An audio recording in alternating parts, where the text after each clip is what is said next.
Well, welcome once again to my studio as I begin another painting today. I've been up in Zion and having a lot of fun up there. On this particular painting, I'm going to zero in on what they call the Zion Narrows, which is a part of the Virgin River that comes through the canyon, and it just carved just a very, very, very deep and narrow area. And as you go into the canyon, it's a little bit wider, but as you get back in it, those walls come together pretty closely. And because they do, there's a lot of reflected light that bounces from one cliff to the other and creates kind of a glow in there that's just wonderful. Well, on this occasion, I had a chance to hike with the park superintendent, Jock Whitworth, and some of the members of the board of the Zion Natural History Association, which is now called the Zion National Park Forever Project, which is an exciting new approach that we have. And it's a nonprofit group that works in association with the canyon to provide some of the resources and the needs for repairs and upkeep on some of the trails, and to work with the Junior Ranger program and Concrete to Canyons, where we bring children from disadvantaged areas into the park. So that particular project I've been involved with for about 12 years. Well, now the park superintendent and a few of the board members decided to take a little walk up the Zion Narrows, and what a great experience we had up there. So I'm going to do a painting today in the studio from a reference photo I shot up there, and I'm just full of the feelings that I had from that experience. And so that's a great time to start painting. When you feel really strong about something, dive into it. So I'm going to get going now. First of all, I have a reference photo that I shot up there, and I just printed it out on a just piece of bond paper on my little inkjet printer. And as I hold up this little photograph, you look at it, mainly you don't see exactly all the detail in it. What you're looking at is lights and darks. Well, let's see how we approach this and move forward on this. So what I have here is I have the darks of the canyon walls, and then the light that's bouncing down through here. Now, a photograph can't pick up all the colors that you can, that your eye can see when you're in there. So I've got to compensate for some of that and add more color than what I see in here. Well, first of all, I want to work with the composition a little bit, and I've sketched in right on this drawing or this photograph right here some areas. I have a pine tree back in here. I'm going to make it a little bit wider and a little more vertical. Maybe leave some vertical branches in this area. I like the way this the division of space is here. I love the way this light comes down right about a third here, using the rule of thirds. This is a good place for that shaft of light to come through. Well, rather than just run it straight on through, I'm letting this light where it just kind of beams into this area, and this is going to be a glow that is coming down into the water part. So I'm going to have kind of a line here and pull a shaft of light down over here as well to offset it a little bit and give it a little bit of movement through there. Well, so I've come over here to my value study, and on the value study, it's so small. I know you can't hardly see it, but I'm trying to convert all the things that we see in here, and our intellectual brain tells us always that, oh, you've got to do this, or you've got to do that, or there's this in it, and there's that in it, and we get trapped by the details. What we want to look for is the large shapes, and if we concentrate just on very light, middle values, and very dark, we can get somewhere pretty quickly. So in my value study, notice how I'm creating this shaft of light that comes down right in this area. Let's go ahead and divide this up. So we've got these three passes, and on this line right down here, okay, that would cut through right there. But I'm going to tip this over and bring this light that's going to reflect down in my water, kind of, so we've got this kind of S shape or an S curve coming in here. This will all be quite dark, and so in my value study, I'm just trying to decide where I'm going. This is my roadmap right here. This is the direction that I'm going to travel on. So this becomes more important to me even than my photograph was. My photograph I could just use for, you know, rough details and things like that, just positioning and how things look, possibly reflections in the water. Those are kind of tricky sometimes, but basically I've got to come up with a good composition. So here we go. So I've got this roadmap now that I can work with, and let's dive into it and see what we can do. So I'll place my value study over here where I have it nearby. It won't be entirely there where you can see it, but I can certainly see it. And I'll have a photo nearby too that I can refer to, but it's not near as critical as what this value study is right here. So you can see that I've already drawn up with, I'm using a 4H pencil, a very light pencil, and I'm working on 140-pound Arches paper. And now I've got my water bucket here. I've got a blotter, which is extremely important because your blotter is going to help you to control the amount of water on your brush.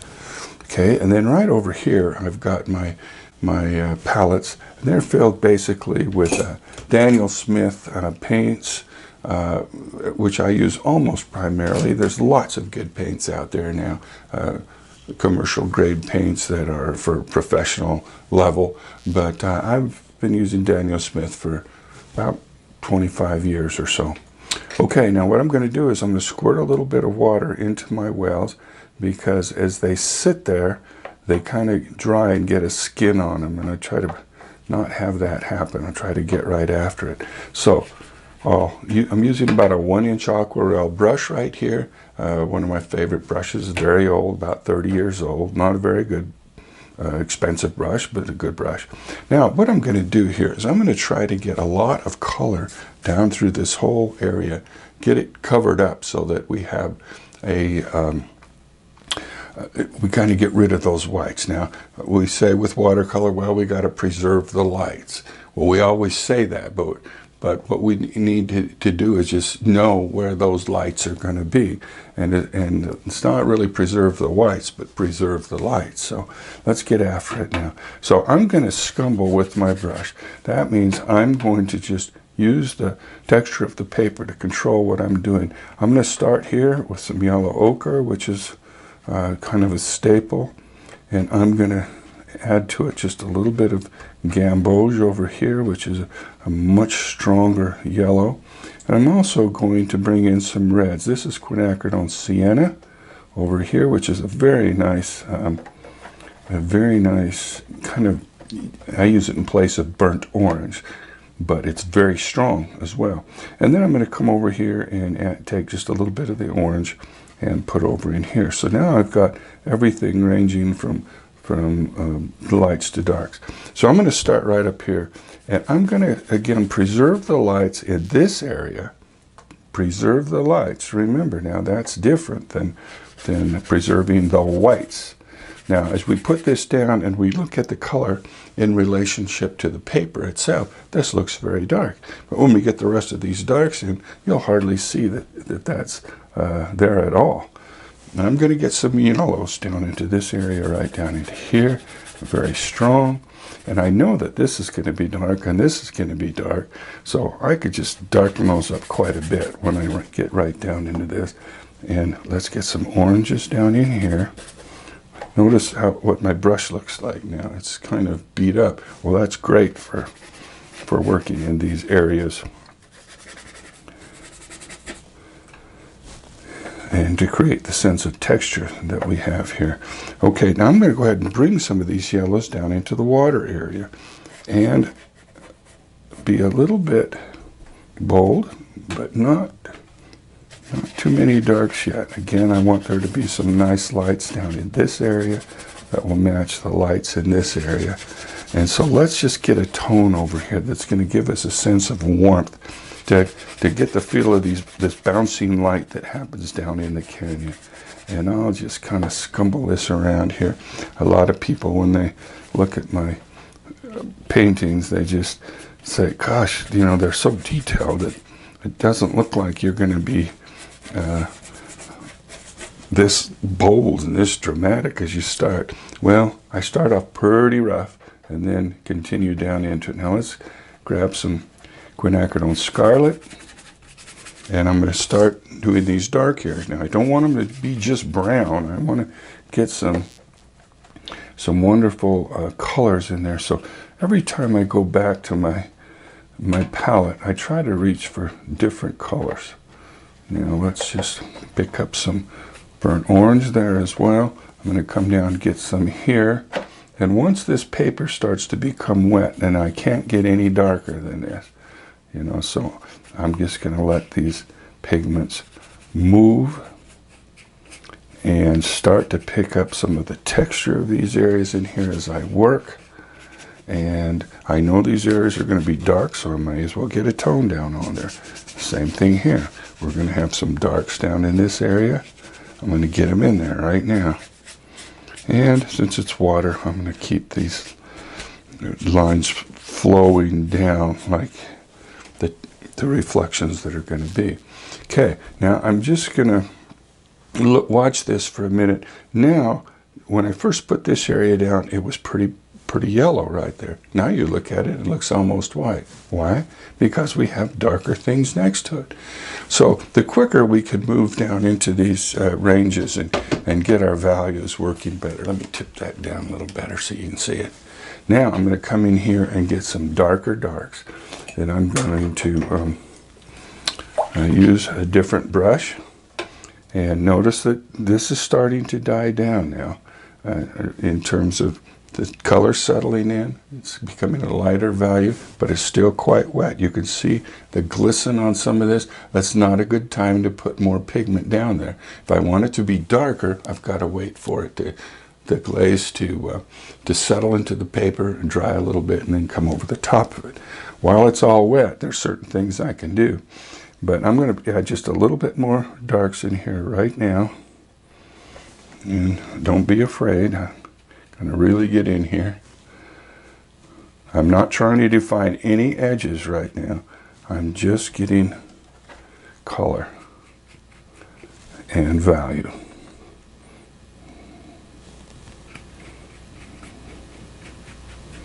And the strokes I'm using is to help create the sense of texture that we're going to have back in these areas, right back up in here.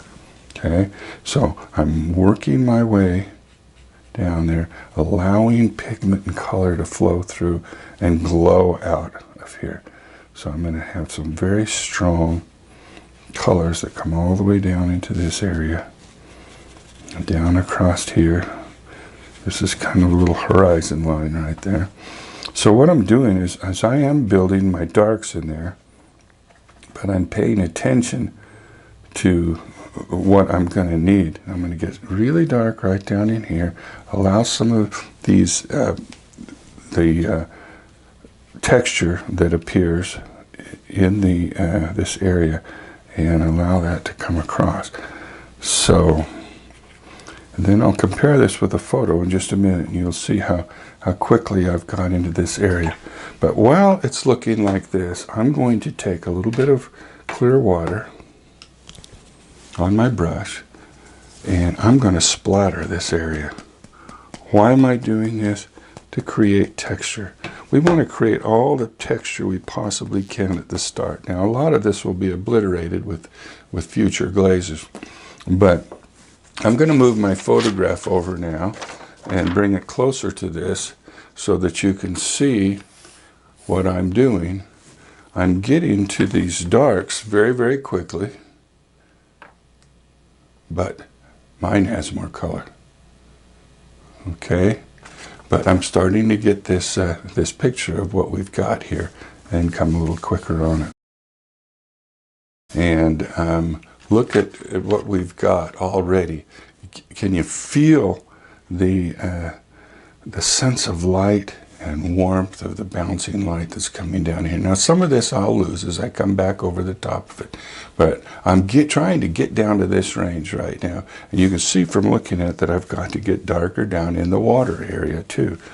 Well, rather than do that just now, I think I'll kind of concentrate on this top area up here and continue to build that up.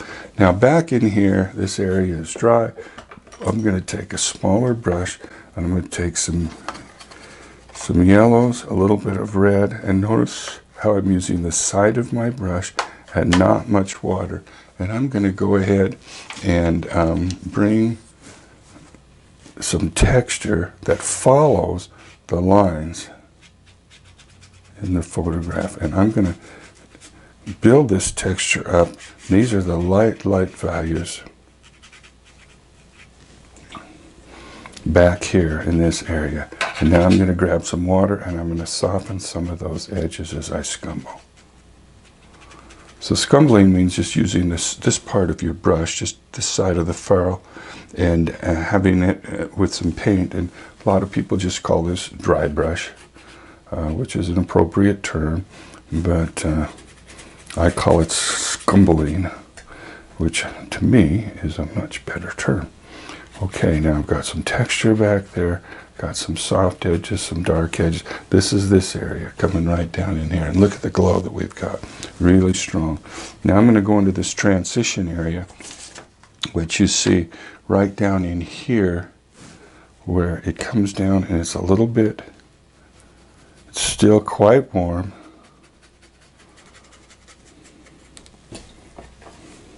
Again, it looks like I'm just going way too strong on my colors, but it's very easy to dull your colors back later. We do that naturally.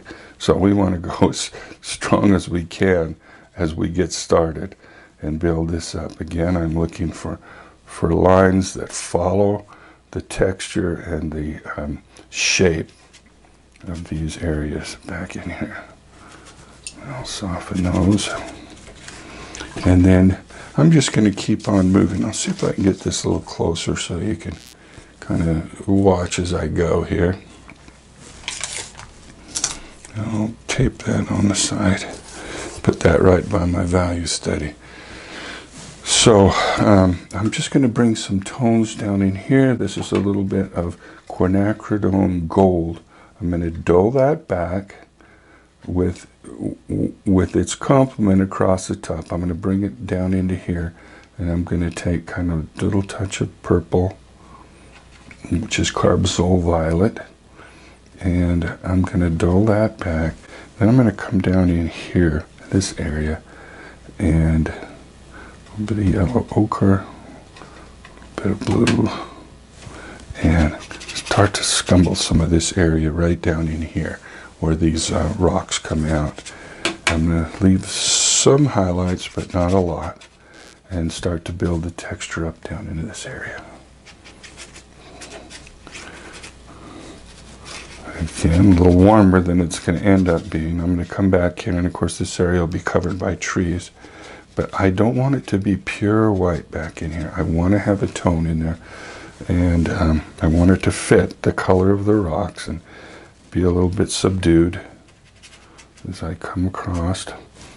So a lot of these light white areas won't be there when we get done, but they'll be so much lighter than the other areas that it'll just be, that'll work. It'll work for us. Okay, now I'm just getting a few of these rocks back in here, and I've got some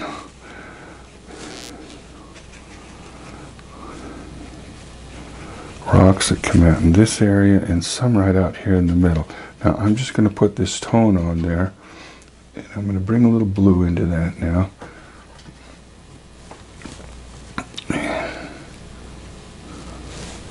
Again, reach back into the different colors as you go. Notice how I'm using the complementary colors, which is going to dull this back a little bit and make it not so strong. That's going to concentrate our really light, warm areas up in here.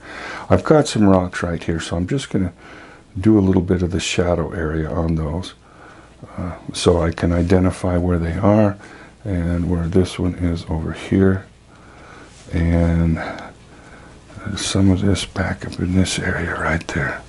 And then I'm going to preserve these lights down through here. Now I know where my rocks are going to be. This one needs to be a little darker. It's up closer to us. And I'm going to get this rock down in here. And they don't have much shape right now, but they will as I begin to work on them. And I'm going to preserve some areas down in here where the sand comes up and the rocks come over. And again up in here. Okay, now I'm going to use some clear water and soften some edges where I need to, where I don't necessarily want a hard edge to be. You can either do that by putting your pigment down in a area that's wet, or you can come back in like this and soften an edge by just putting clear water onto it. You can see how that softens it. So now I have kind of a feeling of what's here transferred over to here, and that's all happened in the first 15 minutes or so. So it's not a big deal to get things moved over into the right value ranges quickly. Now I begin to do some more things to help define some of the shapes and bring things more into focus from the back to the foreground, because our highest area of focus and the most detail, of course, is going to be right up in front, and that's also going to be our area of our darkest darks and lightest lights. And so we got to pay attention to that and start to balance what's in the distance with what's in the middle ground and what's in the foreground, because that's the very thing that helps us to create this illusion of a three-dimensional world, or this depth and distance on a two-dimensional surface. It's like a miracle. It's magic. How we can do that? Well, we just do what we see in nature, and it works. So I'm going to continue to work on this now. And I think I'm going to bring some of the color in here, in this area on these trees, while I have this nebulous kind of thing going here without too much detail. And I'm going to bring in some of the, I'm not going to have my greens be as strong as this, but I'm going to bring in the lighter greens and yellows back into here and just fill this area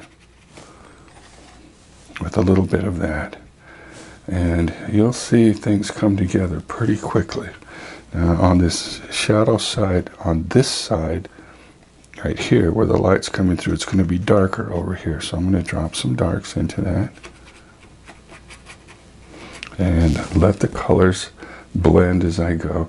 I'm going to touch in a little bit of quinacridone sienna here, which brings some reds into these colors. And just let this mix work his way down. Come up into this area right here. And now I'm going to be kind of loose up at the top. These are going to be some ponderosa trees, so I'm going to carefully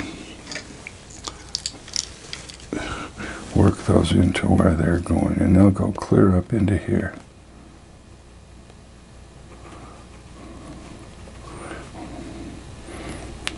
So just to keep my head on straight where they are, I'm going to go ahead and make a line there. I'll change the value and color of that in a minute. Okay, so now I've got some indication of where these trees are going to go and where the foliage is going to be. Again, let these colors mix. Let there be a variety in here. And I've got plenty of time to come in and darken all this up and adjust the texture and the values as I go. I'm just going to soften some of these edges out here because they're further back. I don't need them all to be hard. Your intellectual brain tells you, wow, these have pine needles and stuff on. Well, you don't put all of those in here yet. But you've got to get the feel of what a pine tree looks like.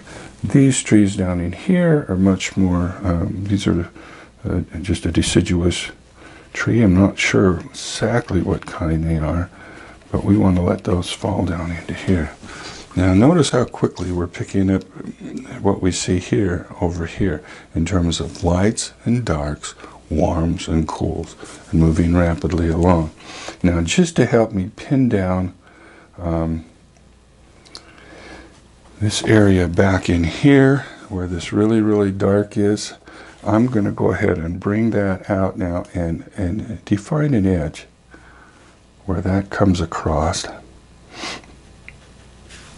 and use kind of a purple color. And it looks black in your photograph, but it is not. And we don't want to create all these black areas in there, but we do want to create this dark passage that comes right up in here that you're seeing there. I want to go ahead and bring that up into this area.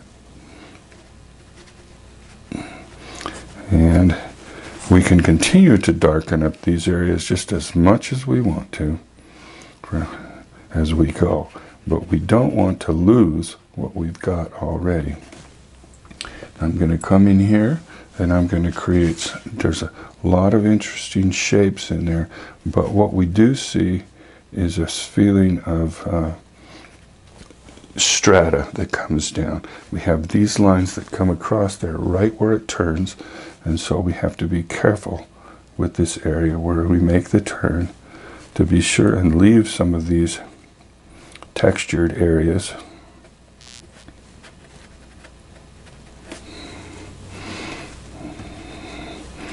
And let's get up into here and start to tighten up some of these shapes just a little bit.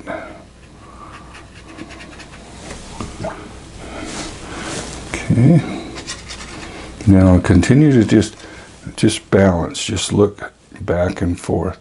I want this strong cliff to come down, and I do want an edge right here. And so I'm going to try to define that edge right now that will be still warm, but not near as warm as what's back there. Okay, let's come down here now. Again, I'm using a variety of colors. I want to just keep that balanced so that there's lots and lots of...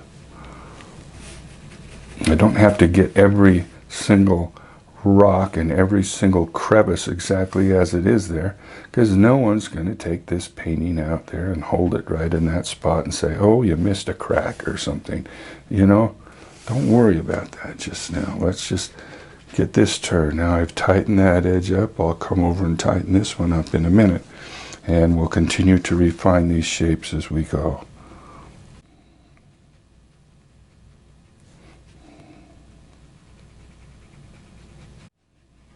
It's kind of fun doing rocks and these canyon cliffs, because they're so full of little broken up chips and everything else on there. You can't hardly mess up. You just pay attention to the angles. See how these all come out like this? And then right here we have the stains from the water as it drips down. That's going to be a very important part of what we put in, which I'll do right now, because they're much lighter than anything else. They're still in that light range. So I'm going to bring a little bit of this orange that you see right here. I'm going to bring it down, let it fall down across this area, and stain this as it comes back into here. And then I'm going to come down with a couple of more streaks.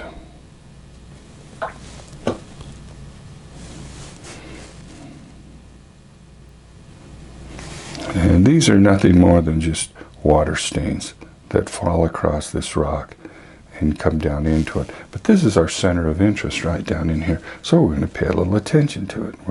When the viewer finds that center of interest, they're going to want to see something there. Well, we're giving them something. And then when we move further away out here, we might get a little darker and maybe not so warm.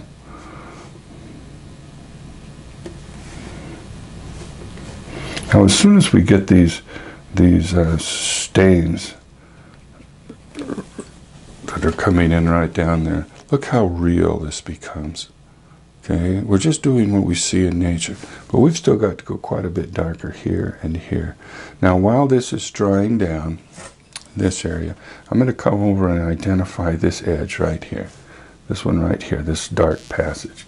Now I'm going to also do it with some scumbling. I'm going to take some quinacridone scarlet here. I'm going to grab some quinacridone burnt orange here, both which are quite dark. And I'm going to come over this kind of purple area, and I'm going to scumble with a much bigger brush now, because I got a larger area to cover. And I'm going to come back in and grab some different pigments as I work. But I want to create some, I want to create these darks, but I don't want to just use one color. I'm even going to grab some yellow down here. And even as I put this yellow on, because it's already got the dark underneath, this glaze that I'm adding now really darkens it up. If I had tried that while it was wet, it would not have worked for me. Now right on this outside, right on the edge where I'm going to define where this comes down, I'm going to use kind of a yellow, and I'm going to make this edge very distinct.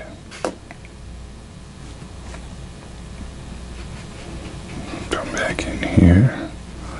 Okay, and now I don't want these edges to be smooth. I want them to have some movement in them and texture as they come down. And then these are going to actually cut off. This will be in front of this tree, so I'm going to cut that edge off as I come down, so you won't see those there. And I'm going to go ahead and allow this to get quite a bit dark. I'm adding some ultramarine blue to some of these reds, so that makes it kind of a brown. I've got red, yellow, and blue all together, so now I'm getting this brown, but at least it's warm.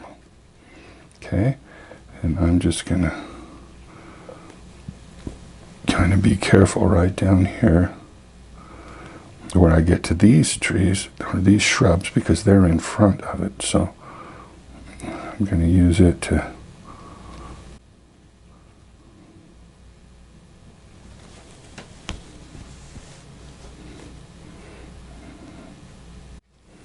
Alright, now I've got a pretty good dark in there. I'm just going to dull a couple of places back with some ultramarine.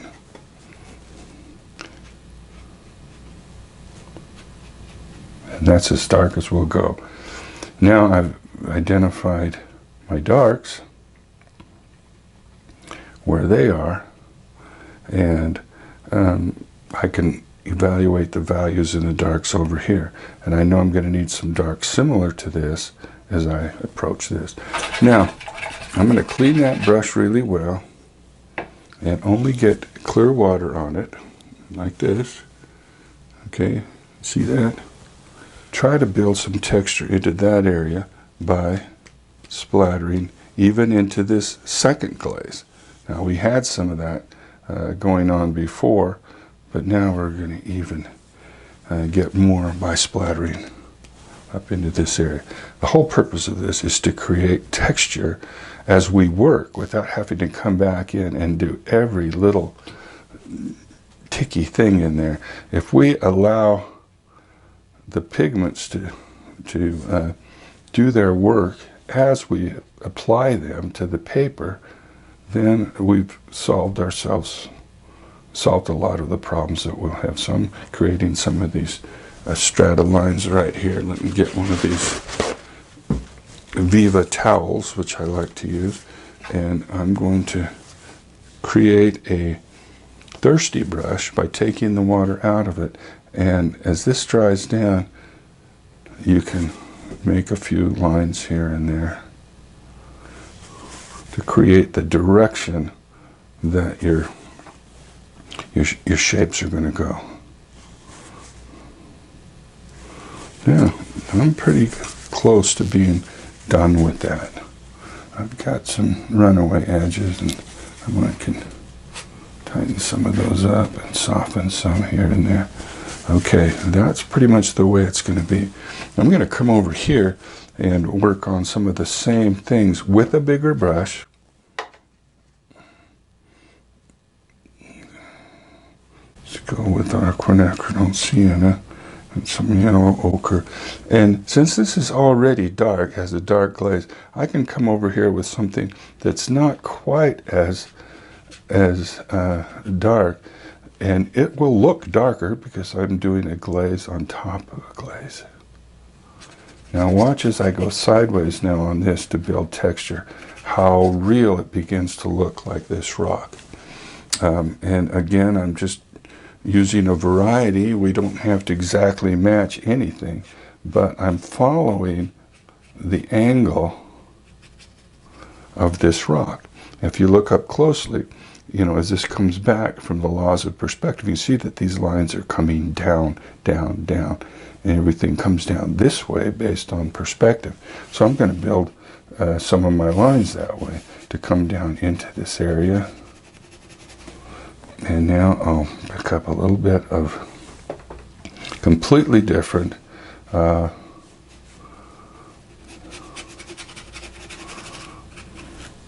some darks, and you can see that this kills that color, and so we can always pull back on this color by adding the complement. But I'm trying to create this texture now, so I'm going to come in here and grab some magenta, a little bit of blue, and now I'm going to come in over the top with some magenta up in here.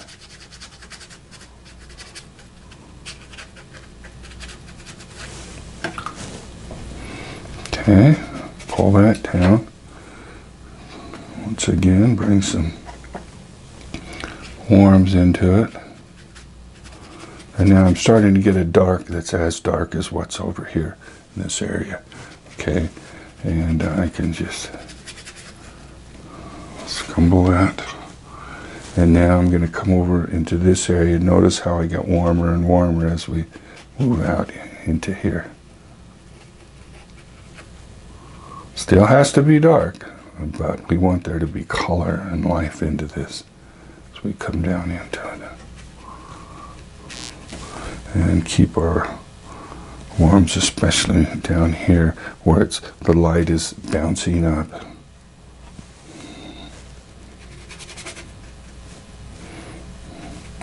Okay, now we're getting close to getting our values in place. And that's, once we do that, we can start working on the actual shapes and so forth that are in here. But we have to be sure and build our values up the way that we've described in our thumbnail study and follow that. Now we've got the shaft of light coming over here like we see on this side. It's coming down. And as we get down into the water, we're going to move this shaft of light so it brings this light that's down in here bouncing across these rocks and maybe coming down right about here. In fact, I'm going to kind of make sure I remember where that's going to go so I can have this nice shape that comes through there. Okay, now I'm going to keep these lights down in here, but bring some warmth down into these rocks. I'm kind of using a scumbling technique as well, right over here. But mainly, once again, just trying to create texture. I'll come back in, and some of these I'll define into rocks and hard edges and other things. But I want some lights and darks like what we see down in here to begin to shape some of this.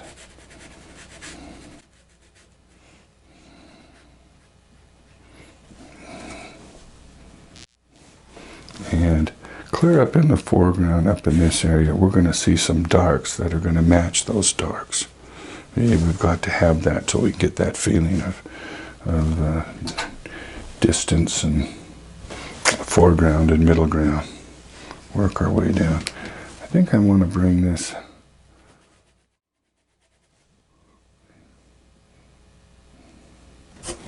much closer.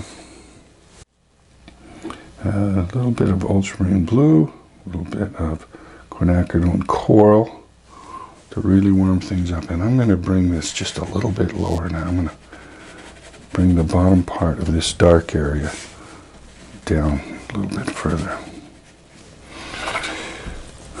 So now I just continue to work along here paying attention to these edges, but I'm still trying to establish these values. Now I've got this as dark as it's going to go, this as dark as it's going to go, and the only thing I need over here is a few more darks like this up in this area right there to kind of lead into it, just kind of bring it down in, as well as right up in here, this area where this turns up. So I like how the composition is going now. We're moving along. We're getting interesting here. I think I've done enough up in this area to know where I'm going with it. The trees have to have work done on them. These will have more detail here than these will be because they'll be off in the distance. But I've got my darkest darks where I need it. And I do need to build some more up in here. But I don't know that I want to work on that just now. You know, I can come back into that anytime and really build these up, but it's not going to help me to do any more in that area right now. I can come back and work on that later. I know where I'm going with it. I know what I've got, and you know, we'll need a lot more work on that. But the main thing is I can come back in and I can work on that in a little while or at any time over the top of this. But as long as I've got the values in place the way I want them and where they need to be, I can come back in and work on the detail and texture and other things later. But for now, we can move on. And the next place we want to move on is down in the water. We want to kind of see where we're headed that way. A lot of times I don't like to do the water till I get all of this done, but right now this area is so light that it's creating a diversion. It's creating a I can't read the values everywhere else because it's more light than it's going to be in the finished painting. So let me clear this palette out a little bit and start with some fresh colors. I'll grab another piece of Viva towels.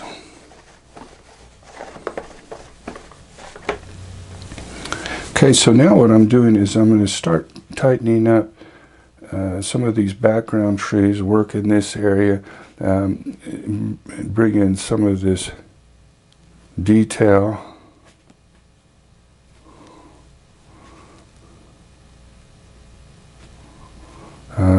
We don't want a lot of detail, but we want some. We want the viewer to sense what kind of shrubbery these are.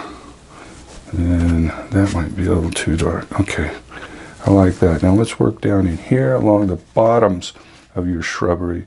You know, as the shrubs come out towards you, they pick up the light. So let's have this little area right here come forward and shape this up underneath, and I'll leave some little branches on the edge right up in there.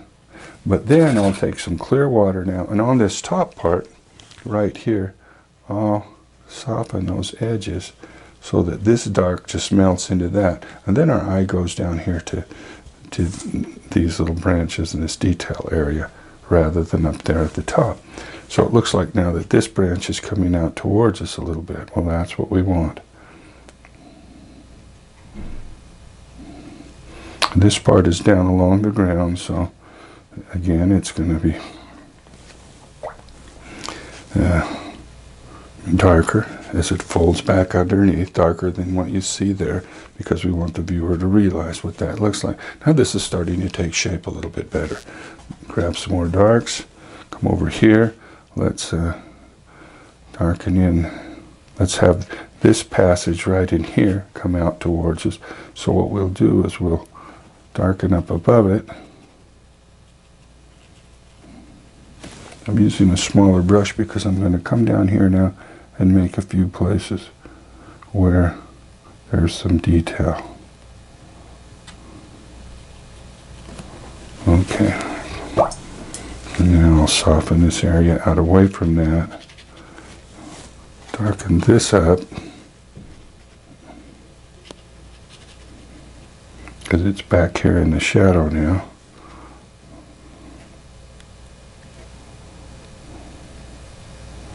And just continue to work on this foliage until it does what I want it to do. Salt and pepper to taste, you know. At this point, after we've got our whole composition in here, and it's starting to come together, now we just adjust the lights and the darks. We want this to be fairly dark over on this side. Yeah, that's good. And let's bring some bushes down into a little closer to us. We'll see the edge of a rock or two right here. And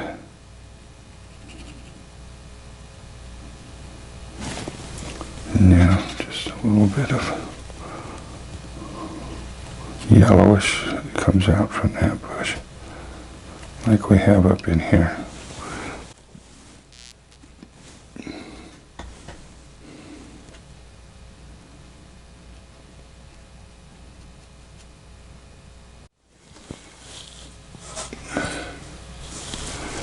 All right, some more shrubs down in here, maybe back there a little bit, and I think we've got those where we want to darken up some of these areas back in there to match more of the glow that's coming through.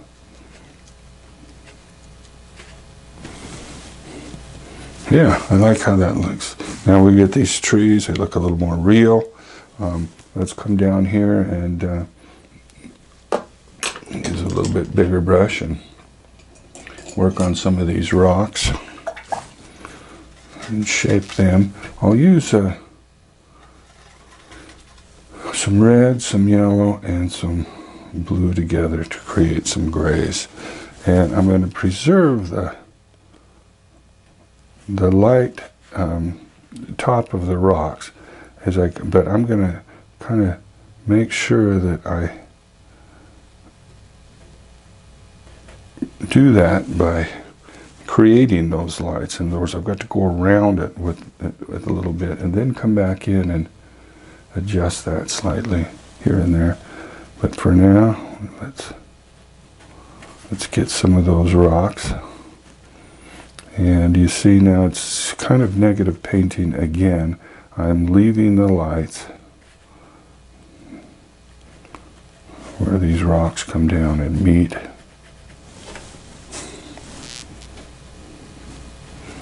And the highlights may be too light on these rocks, but I'll wait and see. I'll figure that out in just a minute. Soften some of these edges up towards the light.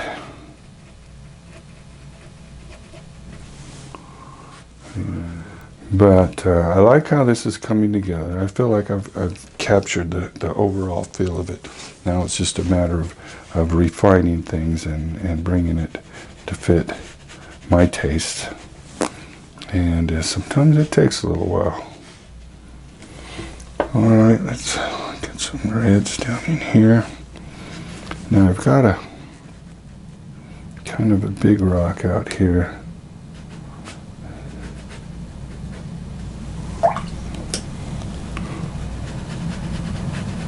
I'm going to soften the top of that and start to create these rocks. One's going to kind of be in front of the other one.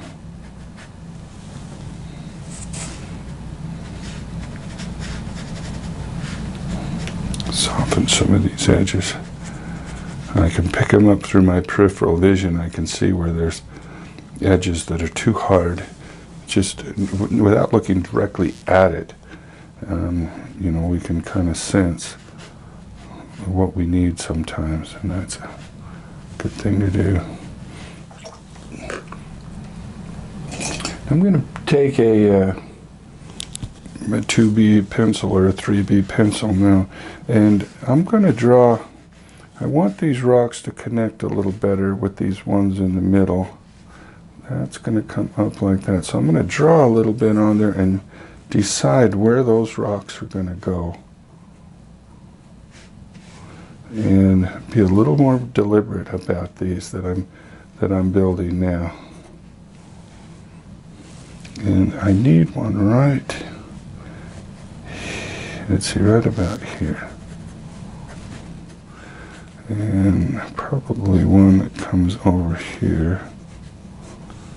And then this is just going to help me to decide where my edges are.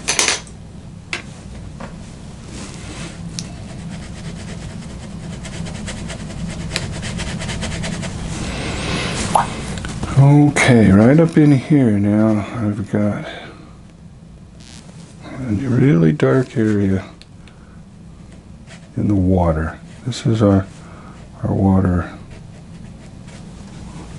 as it comes down into this area, and we'll see some rocks, but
shape these rocks just a little bit down in here.